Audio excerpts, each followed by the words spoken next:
আমরা করতালির মাধ্যমে মুহূর্তটি স্মরণীয় রাখার চেষ্টা করছি।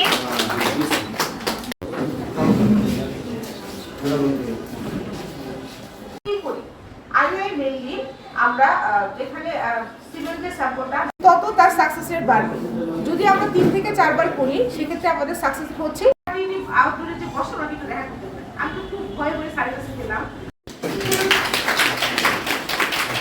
ধন্যবাদ আপু।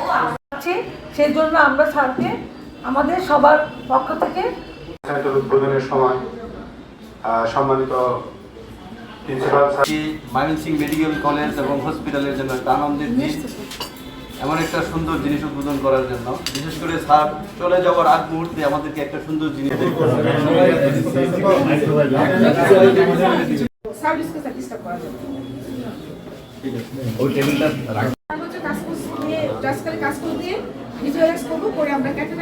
আইইউআই যেটা, এটা আমি তখন আবার একটু পড়াশোনা করলাম যে ব্যাপারটা আসলে কি।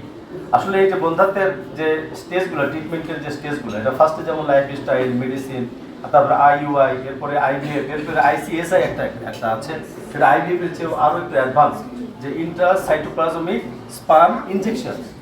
এই যে এই জিনিসগুলো আমি জানলাম, এবং আমরা আইইউ এখানে কি করতে মানে কার করতে পারি, আমরা ইন্ডিকেশনগুলো জেনেছি, কিন্তু তার মধ্যে যেমন আমরা যে আনএক্সপ্লেন কজ, সব কিছু ঠিক আছে কিন্তু আসলে বাচ্চা হচ্ছে না, এটা একটা কারণ। আমি বোধহয় ঠিক বললাম। তারপরে যে হাজব্যান্ড ওয়াইফ তারা সেপারেট থাকে, তারা আসলে চাকরির কারণে হোক, কেউ বিদেশে থাকে, এদের জন্য একটা। তারপরে সার্ভাইকাল কিছু প্রবলেম আছে তাদের জন্য।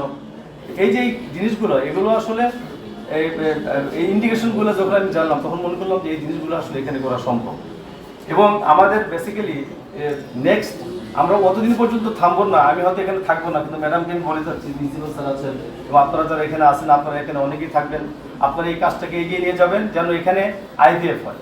আমি আরেকটা জিনিস চিন্তা করলাম যে ওই গ্রামের একটা নিঃসন্তান দম্পতি, সে কিন্তু কোথাও যেতে পারছে না, সে কিন্তু যাচ্ছে আপনার ওই যে তারা ঝাড়ফুঁক করে, তারপরে পিসাবের পানি পড়া, এগুলোর মধ্যে কিন্তু তারা আছে। এবং আমাদের গ্রামেও আমি দেখেছি এরকম একটা দম্পতির কথা, সে কিন্তু খালি এই সমস্ত ঝাড়ফুঁক, ওই যে মাজারে যাওয়া, এগুলোর মধ্যে আছে। আমি বহুবার বলেছি চিকিৎসা করার কথা, কিন্তু পরে দেখলাম এই যায় না কেন। আসলে তার এই অ্যাক্সেসিবিলিটি এই সমস্ত জায়গায় এসে এই ঢাকায় গিয়ে ট্রিটমেন্ট করা, ওই ক্যাপাবিলিটিও তার নাই, এবং ঢাকা শহরে আসলে তো সে হারাই যায়। এই যে এই সমস্ত লোকের জন্য আপনার এই সমস্ত জায়গাগুলো হলো খুবই ইজিলি অ্যাক্সেসেবল, এবং আশেপাশে গ্রাম থেকে লোক এসেও কিন্তু এখানে আউটডোর বেসিসে এই ট্রিটমেন্টটা করতে পারে। তো এগুলো চিন্তা করি আসলে এই ব্যাপারে আমি একটু বেশি আমার যে এফার্ট যেটা থাকে সেটা আমি এখানে দিয়েছি, ইন্টারেস্ট দিয়েছি, যে এটা যেন তাড়াতাড়ি করা যায়।